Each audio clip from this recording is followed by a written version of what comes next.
Hi everyone, my name is Megan Friedel and I work at the Wisconsin Center for the Blind and Visually Impaired in the Outreach Department. I am a teacher of students with visual impairments and a certified orientation mobility specialist. Today, I'm here to show you one of my favorite skills to teach, cracking eggs. Let's get started. All right, before we get started, I want to talk about why I like teaching students how to crack eggs so much.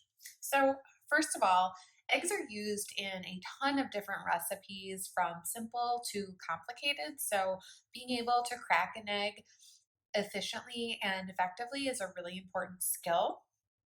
Secondly, eggs on their own are a really simple, easy meal that has a lot of good nutrition in it, also for a very low cost. They also, when you eat eggs on your own, like whether if they're, especially if they're scrambled, you can make them not only on the stove but in the microwave. So it really lends it, like being able to crack an egg really lends itself to being able to participate in a lot of really simple cooking activities. Before we get started, we have a few important steps that we need to take. First of all, if you have long hair, you should tie it back in a ponytail or put on a hat to ensure that none of your loose hair gets into the dish that you're preparing. These are just general rules that everyone should follow before they're preparing food to eat. Secondly, wash your hands well. Then third, make sure you have a clean workspace.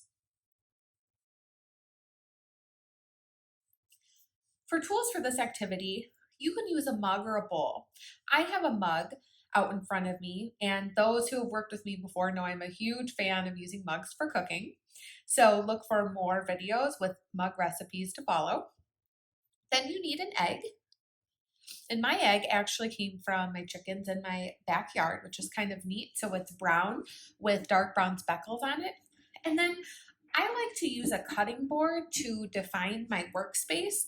Cutting boards are really good to use because it gives us a defined space to work within.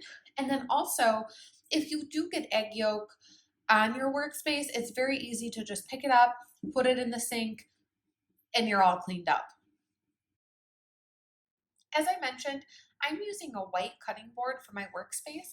You can also use a black cutting board that will also provide a really high contrast background for you to work on. You can also use, you don't even have to use a cutting board, but you could use a rectangular cake pan that will have sides going up. So if you do spill, it's really nicely contained, especially for newbies who are just working with eggs. Or you could even use a dinner plate to work over.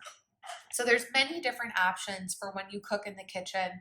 And my best advice is always to find out what works the best for you. Eggs are oval shaped, so you want to make sure that you crack them on the side and not on the bottom. Now that we've established our tools, washed our hands, and are ready to go, it's time to actually talk about how to crack an egg. So when I first learned to crack an egg, I was taught to do so by actually cracking the egg on the edge, or what you may call the lip of a bowl or a cup, which that worked fine. But many times when you do that, you break the membrane of the egg, and then the egg shell is able to get loose within your egg. And anyone who has ever tried to get eggshells out of egg yolk knows that that's a really challenging task to do. So we just want to avoid doing that altogether. So my favorite foolproof way of cracking eggs is to pick up your egg. And again, on your workspace, because we want to make sure that we're not getting egg all over the counter, making for a hard cleanup later. You're going to tap your egg on a hard, flat surface, which I'm going to do right now. On your egg, you're going to feel for an indent. When you find that indent, gently pull the eggshell apart. Hold onto the two sides of the eggshell and let the egg yolk drop into your cup or bowl. And then you're done. Thanks for watching.